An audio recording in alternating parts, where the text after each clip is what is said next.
بسم الله الرحمن الرحيم، والصلاة والسلام على أشرف المرسلين الزلفلاون. السلام عليكم ورحمة الله تعالى وبركاته.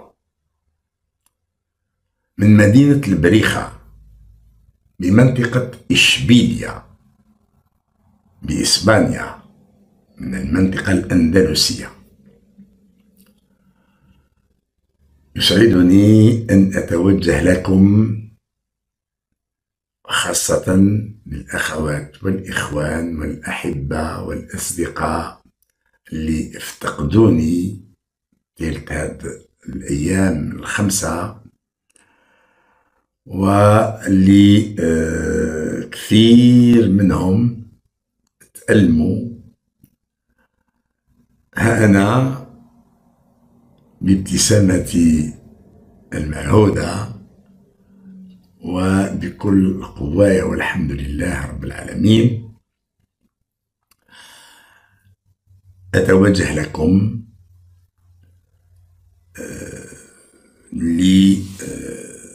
أولا قبل كل شيء باش نطمنكم قبل كل شيء.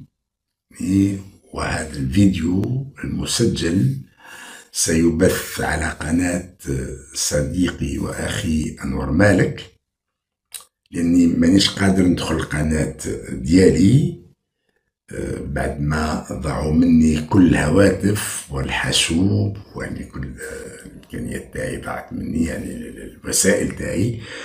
وبما أني كنت مأمن كل الحسابات الإلكترونية ديالي، سواء صندوق بريد إلكتروني أو قناة أو فيسبوك أو كل مواقع التواصل اللي أنا عندي حسابات فيها، كانت كلها مأمنة بطريقة يعني يصعب دخولها، وليت أنا مانيش قادر ندخلها.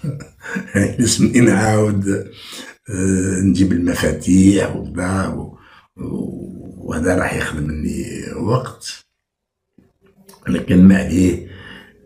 كاين خويا أنور مالك ونستغل القناة ديالو على كل حال. والعشية باش نمدو كل التفاصيل تاع هاد العملية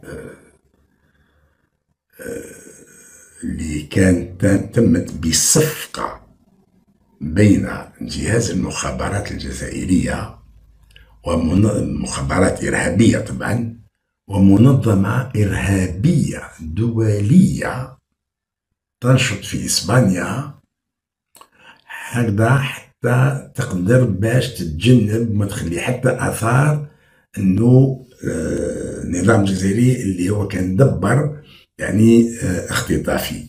ما عندي حتى عدو، ما كان حتى جهة مستعدة تدفع ثمن باهظ لمنظمة إرهابية باش تخطفني وتسلمني ليها، ما كان حتى جهة إلا النظام الجزائري. ما عنديش أعداء، والحمد لله أنا ربي ساترني وربي حافظني.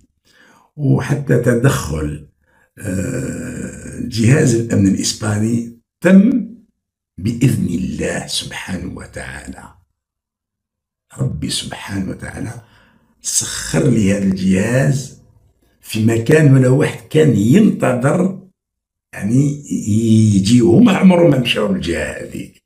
على كل حال عشان نبدو كل التفاصيل بإذن الله.